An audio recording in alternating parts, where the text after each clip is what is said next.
Ayan po ang baby ko, nakahiga na at matutulog na po kami. Dapat po kasi maaga matulog ang baby. Since maaga naman po siya natulog kaninang tanghali at maaga rin nagising, ngayon po, baka po matulog na po yan, kasabay ko. Pag hindi naman po yan natutulog, nandito lang din sa kwarto dahil wala naman po, naka-off naman po yung ilaw.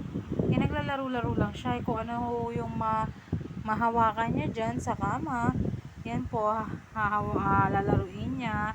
Then, hagis-hagis katulad po niya ng mga diapers po niya. Hinahagis-hagis niya po yan.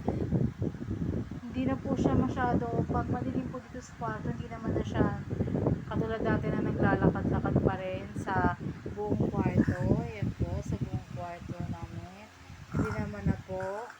Ngayon naman po ay pumipirmi na siya dito sa aming kama. Yun lang po kung ano yung mahawakan niya, lalaruin niya or ihagis-hagis niya po. Katulad po ng mga una na yan. Ayun po yung mga una na yan, hinahagis niya.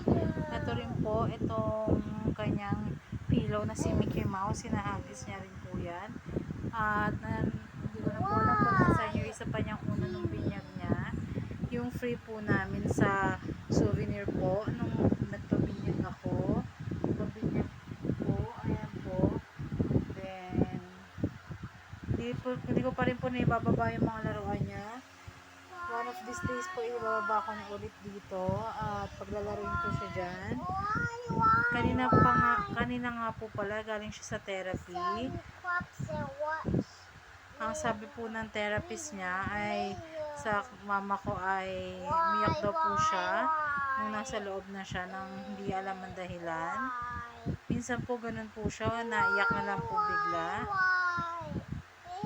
And update ko po kayo kapag if ever na ako man ang nakapaghatid sa kanyang therapy.